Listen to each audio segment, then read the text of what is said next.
Hi guys, just doing a quick video review on this food thermometer by Amir UK. First of all, big thank you to Amir UK for kindly sending me out a sample. As always, I have no affiliation to the company itself. So let's show you how it works and what you get in the box. So you get two of these probes. The device does only take one probe, so it's nice that you get a spare one just in case you lose it. The probe just goes into the side of the unit just there, and you've got a nice threaded steel cable. The device can take temperatures up to, I think it's about 250 degrees Celsius. So if you are using it on barbecues or that sort of stuff, do be a little bit careful, just because your barbecue can go beyond that temperature. But 250 degrees Celsius would be your typical max temp on an oven. It's just your barbecue that you need to be careful of. So the cable plugs into the unit just like that.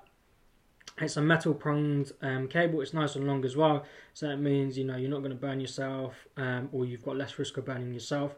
It's pointed and it's got a nice spike at the end as well, so it just means you can pierce your meat and get the probe right into the center, so you can get as accurate reading as possible. On the back of the unit itself, you've got two little magnets just there. Hopefully the camera can pick it up. There you go, and that means it allows you to stick it onto the fridge as well, so it's always nearby for whenever you need it. It takes two AAA batteries, and you just slide the unit down there and you've got two AAA batteries. And on the back you've got two controls, so you've got one which is your on and off button just on the side there, and the other one is a cook and timer button. So when you're not using it as a temperature gauge, you can use it as a timer as well.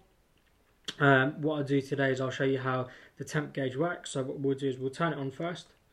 As you can see, the unit turns on. I've got it set to cook already, and then you've got three different options just on the front here, and they're your touch buttons.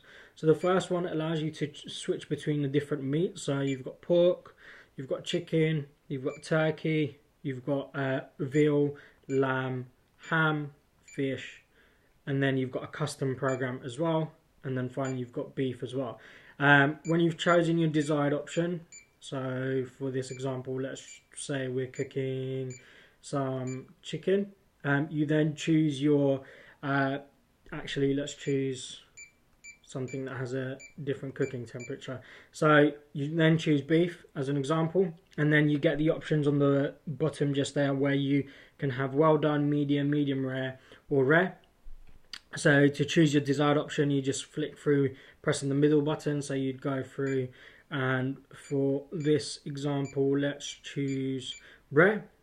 You can then set it to give you a warning or an alarm when it reaches that desired temperature. So then you go set the alarm, and what it will then do is it will alert me when the probe gets to 60 degrees. So what I could do is, if I've got my meat in the oven, or if I'm grilling it, stick the probe in, leave this on the side, and sort of let it do its thing. The moment it reaches the correct temperature, I know my meat is the right temperature and it's at that sort of temperature that I want. So what we'll do is we'll go ahead and test it. I've got some boiling hot water with me, so we'll stick probe in the boiling water, and hopefully on screen you should see the temperature go up. So at the moment we're on 45 degrees, 52, 57, and as you can see, it hits the desired temperature of 60 degrees and it starts to beep straight away.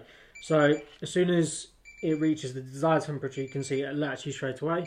You press the button and you can turn it off.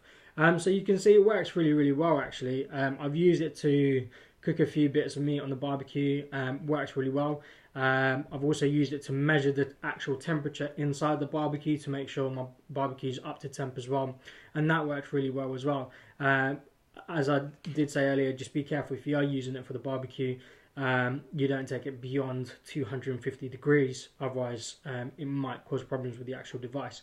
So to the ratings, I'm going to give it a 5 out of 5. I think it works really well. The touchscreen works really well. It's nice and responsive. The fact that I can choose how I want to cook my meat and then get the device to alert me to that as well, I think that works really well as well. And for the price at $9.99, you can't really go wrong. So as always, thanks for watching guys.